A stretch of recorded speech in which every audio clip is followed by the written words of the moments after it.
everyone. Thank you for joining us for Pacific Historic Parks History Talks series. I'm Weston Saito, the Education and Interpretation Research Coordinator for Pacific Historic Parks.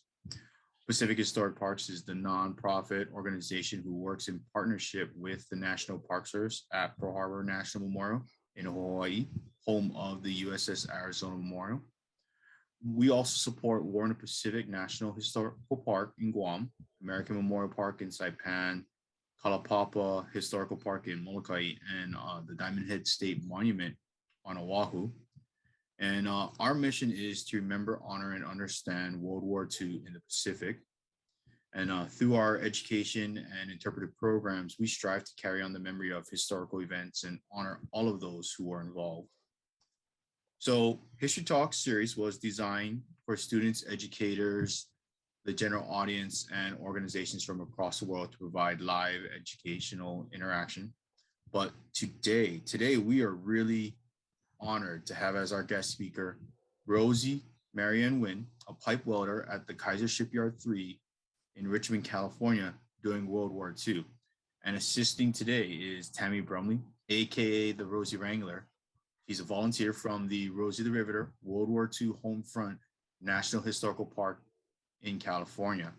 So honestly, we're really happy to have both of you join us today. And Tammy, Marianne, why don't you take it away and let me know if you have when you want to start, and I'll start your PowerPoint for you, okay? Okay, I'm ready.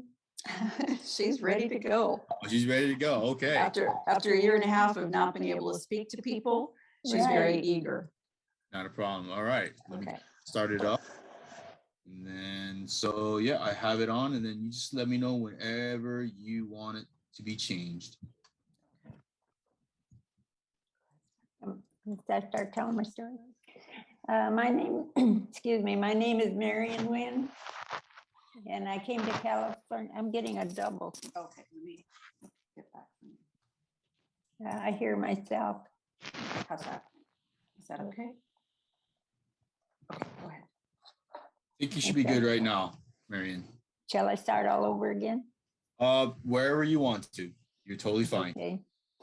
Okay, I'll start over. My name is Marian Wynn. I came to California in 1944 after I graduated from high school. My dad had come out in 1942. He saw an ad in the Minneapolis paper saying anybody that wants to go to work in the shipyards, Kaiser would pay their way out to the shipyards in Richmond, California. So my brother had gotten drafted right away, and he could have gotten a deferment, but he said, if everybody else has to go, I have to go too. So he came home, and we took him to the train station, and he left.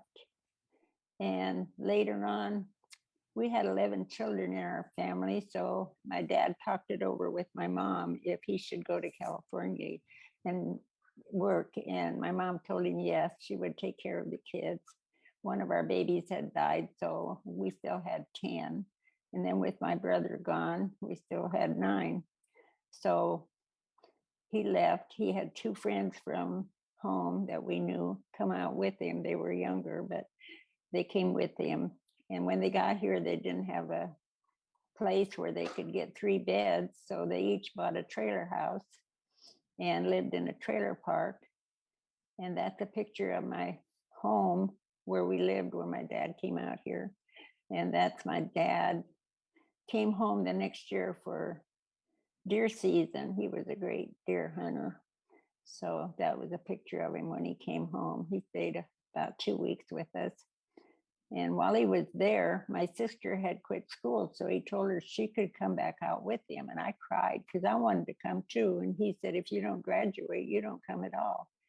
So I did graduate, and I went to Mankato, Minnesota, and got a job.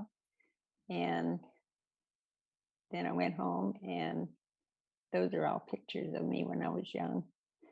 And I went home for my 18th birthday. And while I was there, the military came out and told us that my brother had gotten killed in France. So I stayed a few more days with my mom and the little ones. And then I came to California on the Greyhound bus. Took speed limit was 35 miles an hour, so it took quite a while to get out here. I don't remember how many days, but it was quite a while. The first thing my dad told me was, I don't want to hear anything about you going with the guys in the shipyard, because they'll tell you they're not married, but they are. So I didn't go with any of them, but I met a guy in the trailer park. There was a woman that was the manager, and she was in control of the washing machines. We had a big building that had washing machines on one side and the restrooms, and the shower was on the other side. So I went over to see if I could use a washing machine, and this young man, sailor, opened the door and said, sure, go right ahead. And I went back and told my friend, oh, I just met the guy I'm going to marry. And I did eventually. So this is a picture of my brother when he came home on a leave, and it was my prom night. So I invited him to go with me. And that was the last time I saw him. This is the shipyard, but I'm not in that one. I'm in yard 3, which is a different one. Yeah, the arrow points to the other one. And I worked there for 11 months. I was a pipe welder. I went to school for 2 weeks and learned to weld. And the first thing the instructor told us was, there's 3 things you have to know when you learn to weld. And that's the size of the pipe that you're welding, and the size of the rod that you need for that pipe, and the amount of heat it takes to weld that pipe. And if you get it too hot, it's going to burn a hole in it. And if it's too cold, the rod will stick to the pipe. So you learn that pretty fast not to do that, to get the right heat. I got $1 an hour during the week. And on Saturday, I got time and a half. Sunday, I got double time. And I worked all the overtime I could to help my dad with the little ones at home. This is a picture of the welders and the burners that I worked with. We had a building on West Storage in the shipyard, and there were 11 of us women that reported there every day to weld. And the men would bring the pipes in to weld. And when we got them welded, they would come and get them and take them to the ship, and they were already assembled, ready to put on the ship. I was there for 11 months because the war was kind of winding down when I came out in 44. In the beginning of 45, the war was starting to wind down. So my dad went back home, and I had gotten married. So continued to work there until I didn't work there till it finished. But when the war was winding down, there's my grass skirt from my Hawaii. I had a friend that was a sailor in Hawaii, and he bought the grass skirt there and sent it to me. And this other one is the way I was dressed when I worked as a welder. We had to have the heavy leathers and the gloves and men's work boots and a hood on our head with our hair tied up so we wouldn't get burned.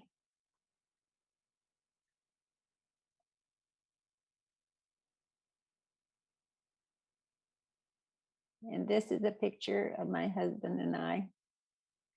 And we had a little, what was it? I forgot the name of the car, but it was old. And he sat on it for a while, and I took his picture, and then he took mine. And we were married 60 years.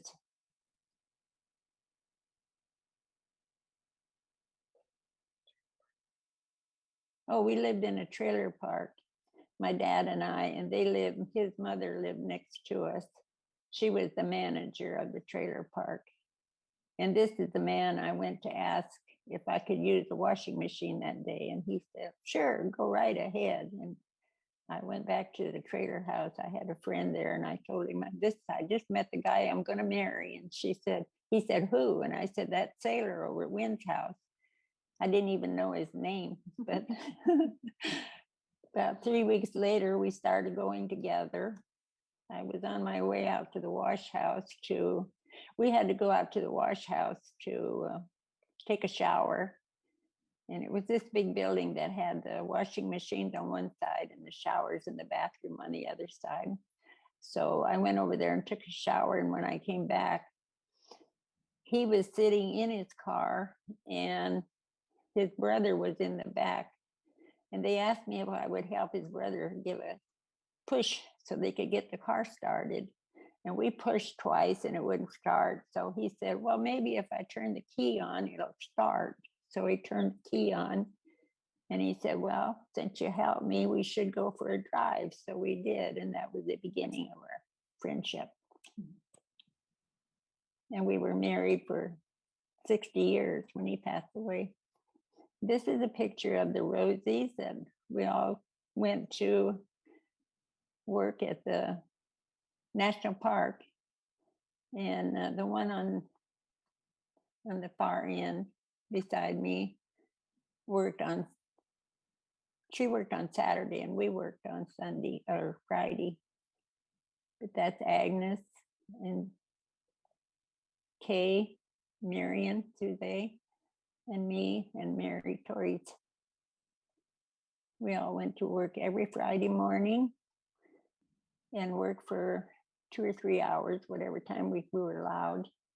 This is on one of our Rosie rallies. Everybody came dressed as a Rosie. And this little girl I'm hugging was a girl that was 4 years old, and her mother would bring her down there. Every time she got up and she'd ask her little daughter, what would you like to do today? She'd say, I want to go see the Rosies. So her mother would dress her as a little Rosie and bring her in. And the little baby is for the rally. They dressed her as a little Rosie. And Giants? Hmm? Giants game?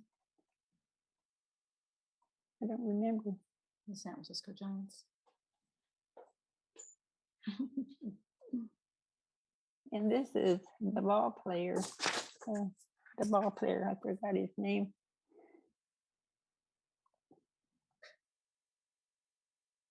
And this is at the White House when we were invited to come by Joe Biden. And we spent 8 days there. And we got to have our picture made in the Oval Office with the Vice President and the President. And this is Virgin Airlines provided transportation free. And the tall girl in the back, the pilot, she was the pilot. We're still friends with her today. And this is us. We're drinking champagne with a little,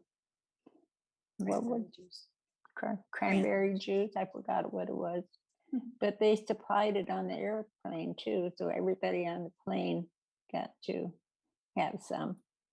But we had a wonderful time.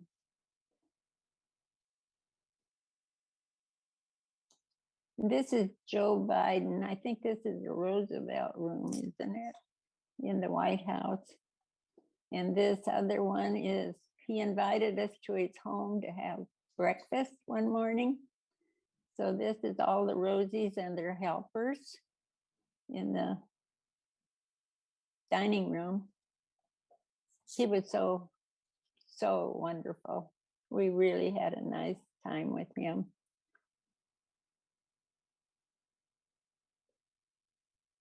This is our picture in the Oval Office.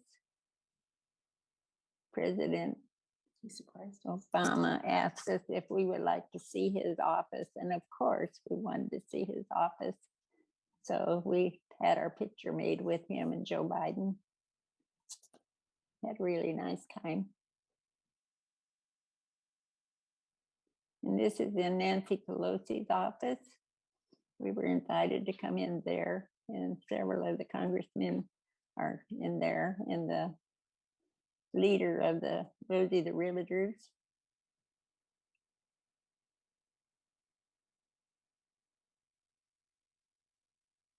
And this was in Hawaii. when we went for the 75th commemoration.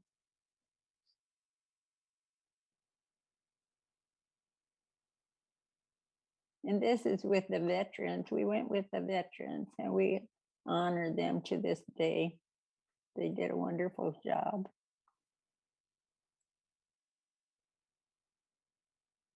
This is Marian and I. We're riding somewhere. Parade. In the parade. Yeah, this is the Rosie the Riveters. We fixed up our van so we could ride in the parade. And this is Utah Beach. This is Normandy. We were sponsored a nice trip to Normandy to see my brother's grave for the first time. We had a girl and her husband come from France, and they were going to Hawaii, but they stopped over in San Francisco and came to visit us because they were doing things for the Rosie they were into the Rosie the Riveter back in France. And they had their own little girls that would dress up as Rosies. And we were talking about Normandy, and she asked me if I'd ever been to see my brother. And I said, no, I don't have that kind of money. And she said, we'll make sure you get the money to go. So they went back in France and they started a fundraiser for us.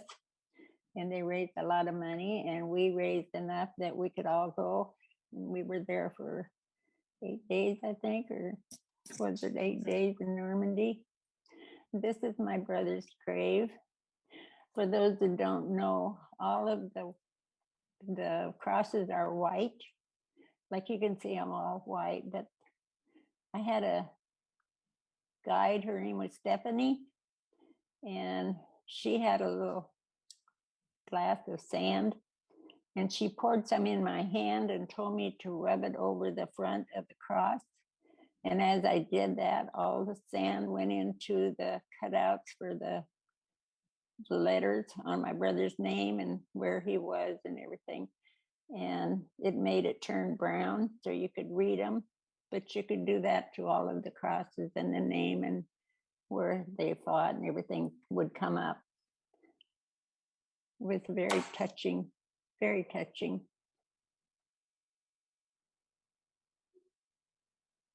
And this is in the parade too, over here. And that's me waving. And this group is the women that were there that were celebrating with us.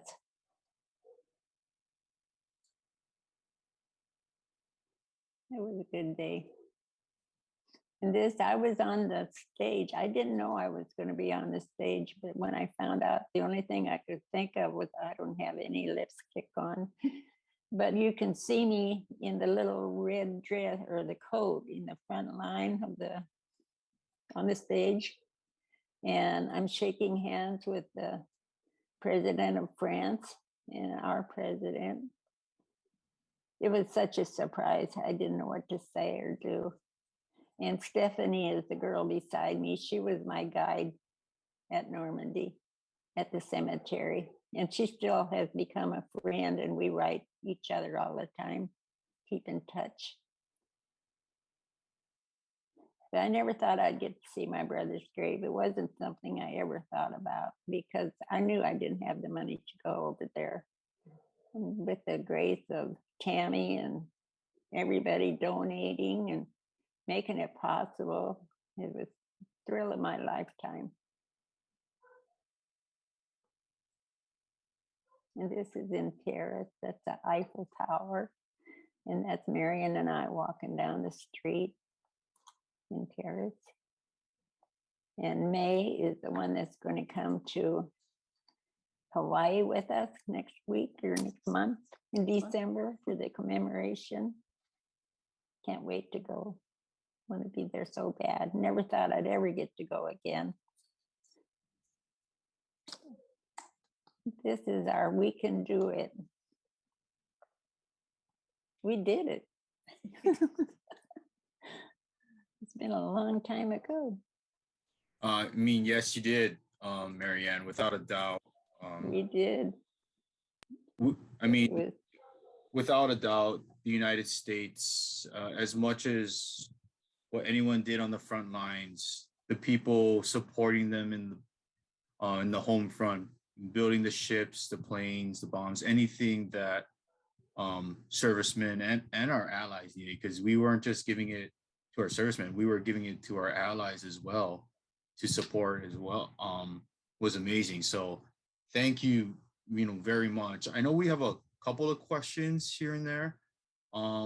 So Carrie Newman, I'm actually going to unmute you so you can actually ask your question, because I think it's a great question to be asked. So Carrie, if you can hear me, go ahead. Take your mask off. How was being a Rosie empowering for you? At the time, we didn't know we were a Rosie. We just came out here. We knew that they needed help. So at 18, I got on that Greyhound bus and came out here. And I look back and think, and when I see the 18-year-olds now, I'm thinking I was out here welding pipes for the ships at 18. And it's hard to believe, but it happened. And I'm so proud that I could do that. Does that answer your question? I mean, that's totally right. Marianne, actually, you wanted to go earlier, but your father told you had to finish high school first. So, But I couldn't have gotten a job because I was 17 when I came out. Well, I was 18. I just turned 18 when I came out. So I couldn't have gotten a job there until then either. But it was the idea that he thought of enough of me to go to school, get my education first. So I got both. Got my education and I got to come out and work in the shipyard also. that's great, especially during that time, just coming out of the Great Depression. I think, having an education really means a lot, doors opening for people. So Patricia had a wonderful question. Patricia, I'm going to unmute you so you can actually ask your question directly. Patricia, can you hear us? I think so. Can you hear me? Yeah, go right ahead. Well, actually, I had a couple of questions, but the first question I had asked Marian is, can you tell us what your happiest memory is of those times and your saddest memory of those times? Well, I think the happiest would have to be my husband, Marian, my husband. But the saddest was my brother, losing my brother. Yeah. I'm sorry for But that. I'm not sorry I came out. I'm really happy that I came out and worked in the shipyard, never knowing it was going to be something like this, never knowing that anything would come of it, because we never ever talked about working in the shipyard because it was something we had to do. And a lot of people worked in the shipyard. There's a lot of women that are Rosies, but they don't know it. But if they did work in the shipyard, or you don't have to work in the shipyard to be a Rosie. You can do anything during the war to help. I want the Rosies to know, the women to know that if they helped in any way, they were a Rosie, and they are Rosies.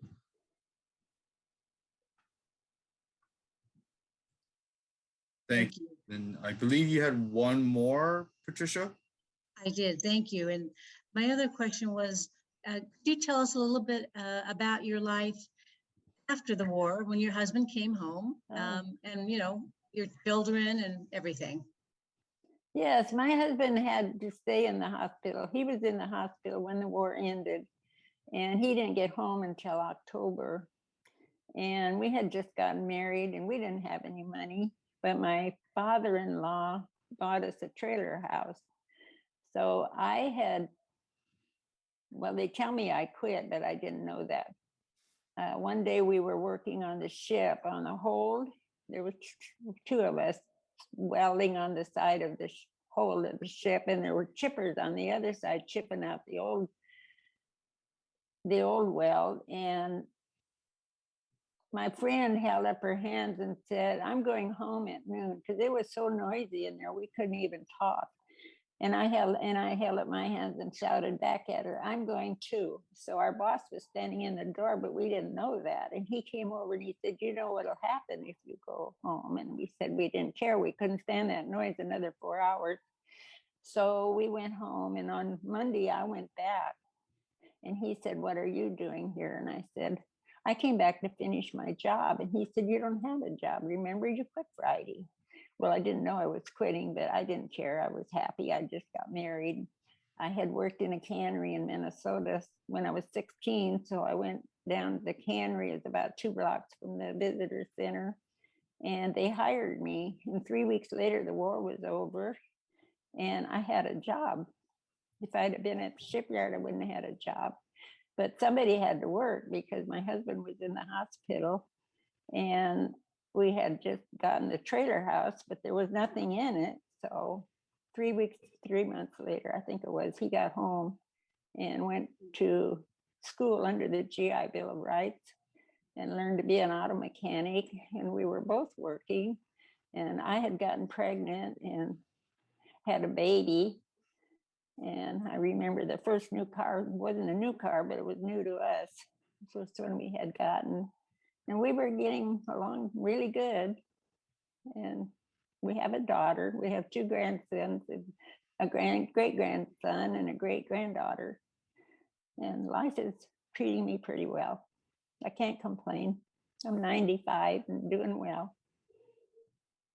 Yeah, I mean, you've met how many presidents? You've met a foreign president. Some pretty good times. Yeah, yeah. Friends. I've yet to do that, so I'm never expected. very jealous right now. Michelle, you actually had a great question. I don't know if Marian will have the answer, but I think you should ask it. Hi there, Marian. This is Michelle Hi. Fideli, and I'm on the Rosie the Riveter Trust board, and so glad to see you today. Thank you. Thanks for sharing your story. So my question, early on, you were mentioning that you got paid time and a half on Saturday and double time for Sunday. And I was wondering if you know how your wages compared to men that were doing the same job. We got the same pay. That's good news. I wasn't expecting that. We did. Good to hear. Yeah, in 1940, during the war, the men and women were making the same wage, but now we don't. So I think that should be corrected. We're doing the same job, doing Absolutely. the same amount of work. We should be getting the same amount of pay. If you were union. And that was a union. I belong to the union. That's great. Oops. Sorry, Michelle, I think I cut you on that one. But no, I totally agree. I think that's something that needs to change.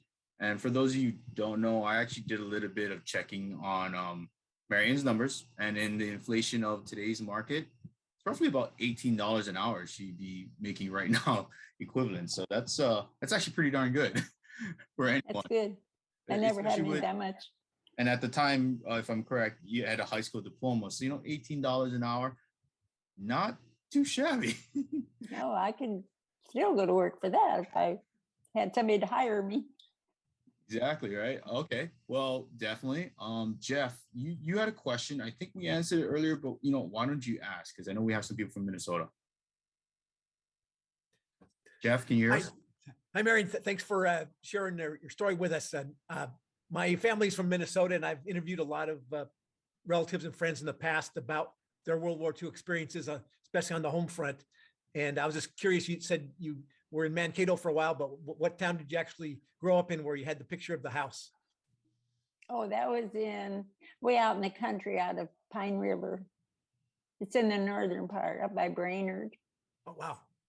Thank you. And thanks. But I was born in Kasota, Minnesota. That's in the south. Thanks.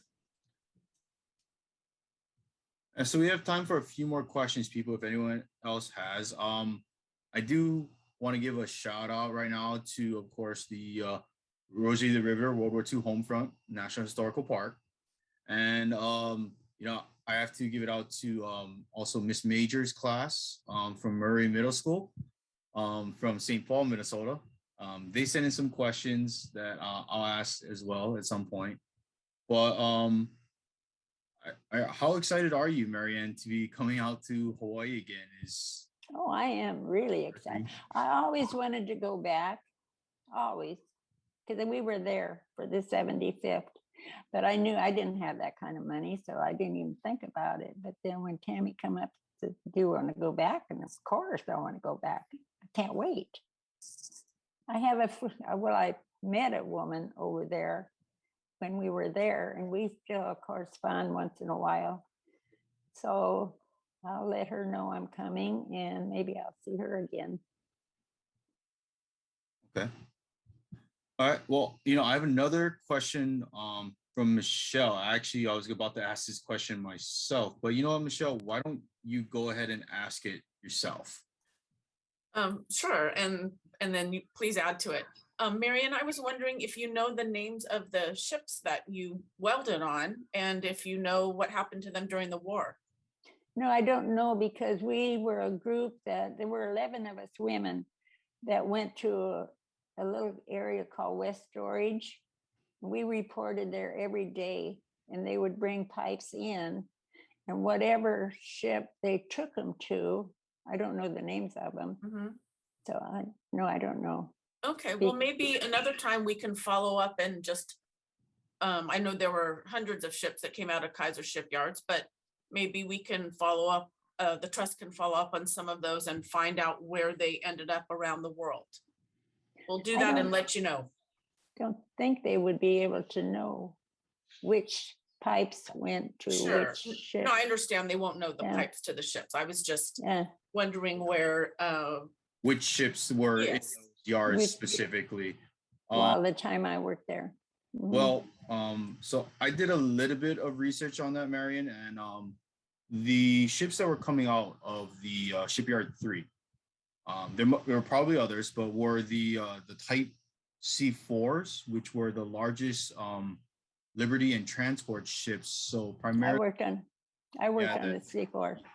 Exactly, and those were given primarily to the Army for a lot of their landings or their reinforcements. So a lot of them went to Okinawa, Iwo Jima, especially after we had a beachhead that the Marines really kind of held first on. So hopefully that answers some of your questions, Michelle, but I can try to reach out later and we can get you a little bit more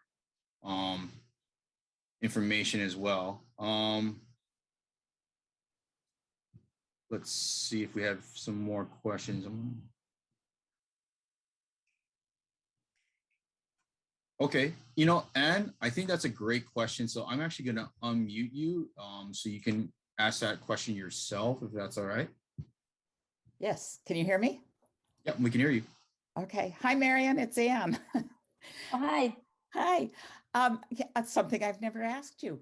I was wondering, how the men that you were working around treated you and the other women that you were working. How accepting of you were they? Oh, very well. Very well. We had no problems. But by the time I came out, they had settled all of their problems because they didn't want the women working with them when it first started. That's true. In fact, I have one Rosie friend that her husband left her because she was making the same amount of money as he was, doing the same job, making the same amount of money. And he wanted to be head of the household. And he left. Interesting. Thank you. Thank you, Anne, for that one. Wow. I actually didn't know that, but I mean, hey, like I said, making roughly 18 something an hour, that sounds pretty darn good, even in today's economy. Then, Patricia, so she answered that question a little bit, but I don't know how much more. So I'm going to ask it real quick. So Marianne, Patricia was asking, did many of the Rosies have a lot of children after the war? I know you had one. I had one. You had one. Okay. I know you can't speak for everybody else, but I know others had children or not. So. Oh, in my family, my sisters one of them had 6, one had 9. or eight or nine. I mean, They've your all- family, they had big families. yeah, your family and- itself was a big family too. Oh, yes, 11. But I wish I had 4 now. I only have 1. But do it right the first time, and you can't go back and change it. Okay. So if there aren't too many other questions, Tammy, did you want to mention about the some of the GoFundMe's as well? If that's okay. Sure. Uh, Am I on? a little bit more, unless you want to. Go ahead. So you've heard about our trip to the 80th commemorations for Pearl Harbor in 2000, coming up this December. So we've got a GoFundMe going on. We're doing really good, but we're still not quite there yet. But we're raising funds to bring Marian Wynn and Rosie May Cryer from Philadelphia to Hawaii this December. So if anybody wants to put some money in the pot, they would really appreciate the effort, the donation. Thank you. Michelle, I will send that email out, make it a little bit easier for everyone, just because then that way anyone can access that GoFundMe link. So I'll send that to everyone who was part of the registration or who was invited as well. Just because if I end it, then no one can access it very quickly. But yeah, please, if anyone can, that'd be really wonderful so that we can help Marian and May Cryer come out. And speaking of May Cryer, on November 9th, we will be hosting May Cryer on a History Talks as well. She's going to be doing a presentation about her life. Marian, is there anything else that you'd like to add to this presentation or to your life and how you felt, supporting the United States, in their effort during World War II or anything? I wouldn't know where to start. There's so many things. I'm just happy that I was able to come out and help win the war, which they said without our help, it wouldn't have been won, because there were thousands and thousands of women working. And I was just happy that I could do that. And for all of us, living in the United States now, for us, it's part of the history that we're learning about, and it's not talked enough about. And we're thankful that there's places like Pearl Harbor National Memorial and the Rosie the Riveter World War II homefront that are making sure that these stories, that your lives are being told to this generation, the next generation, so that they understand that everyone, every woman who was a Rosie, during World War II, they changed the workforce, the mindset of the United States forever. So with that, on behalf of Pacific Star Parks, we would like to thank you all for joining us today. A recording of this presentation will be made available online for everyone if you guys want to stream it later on. Pacific Historic Parks is pleased to bring these History Talks to audiences across the globe. If you could help us continue to share these historical presentations and other interpretive programs by supporting us through a monetary donation through the survey link in the chat box, that'd be really wonderful.